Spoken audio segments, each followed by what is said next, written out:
देश ने खोया जांबाज।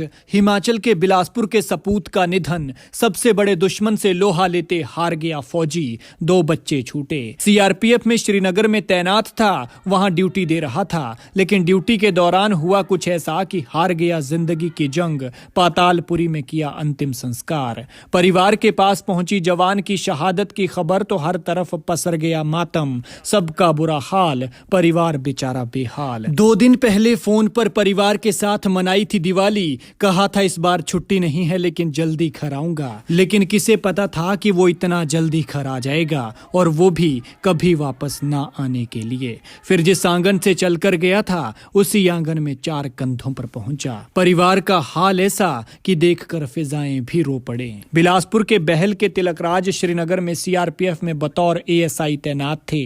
सारी उम्र नौकरी की, कई दुश्मनों और कई मुसीबतों से आमना सामना हुआ, लेकिन कोई भी उनका बाल बांका नहीं कर पाया। लेकिन अंत में वो ऐसे दुश्मन से हार गए जिसका कोई इलाज ही नहीं था। तिलकराज अच्छे भले थे, लेकिन सच कहा है किसी ने कि मौत और वक्त किसी के लिए नहीं रुकते। वक्त का पहिया घूमता जाता है और मौत जब जहां जैसे जिसे आनी है वैसे ही आनी है। तिलकराज के साथ भी कुछ ऐसा ही हुआ। उन्होंने या उनके परिवार ने भला कहां सोचा था कि अगले ही पल क्या होने वाला है। कुछ देर पहले परिवार से बात हुई तो अच्छे भले थे और ड्यूटी पर गए, और उसके बाद अगला फोन आया। फिर एक झटके में परिवार में मातम पसर गया। पैरामिलिट्री फोर्सेस की टुकड़ी सीआरपीएफ के 132 बटालियन में तैनात तिलकराज को ड्यूटी के दौरान सीने में अचानक तेज दर्द उठा। उनके साथियों ने उन्हें नजदीकी सैनिक अस्पताल ले जाया गया, लेकिन दुर्भाग्य से उन्हें बचाया नहीं जा सका और उन्होंने देश के लिए अपनी शहादत दे दी। शुक्रवार शाम को बहल गांव में जैसे ही यह दुखद खबर पहुंची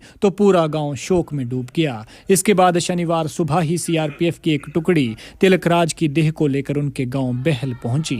इसके बाद श्रद्धांजलि देने के साथ ही उनके साथियों ने हवाई फायर करके सलामी के बाद कीरतपुर साहिब के पातालपुरी शमशान घाट पर उनका अंतिम संस्कार किया गया। तिलकराज अपने पीछे पत्नी और 2 बेटे अमनदीप और जसबीर सिंह को छोड़ गए हैं। बताया जा रहा है कि तिलकराज को दिल का दौरा पड़ा था, जिससे उनकी मौत हो गई। सच कहा है किसी ने कि इंसान 1000 दुश्मनों से लड़ सकता है, लेकिन अगर उसके शरीर में कोई रोग लग जाता है और उसका इलाज ना हो तो वही उसका सबसे बड़ा दुश्मन बन जाता है, जो जान लेकर ही पीछा छोड़ता है। और दिल का दौरा आज के दौर में सबका सबसे बड़ा दुश्मन बन गया है, जो पलक झपकते किसी की भी जान ले लेता है और संभलने का मौका तक नहीं लगने देता।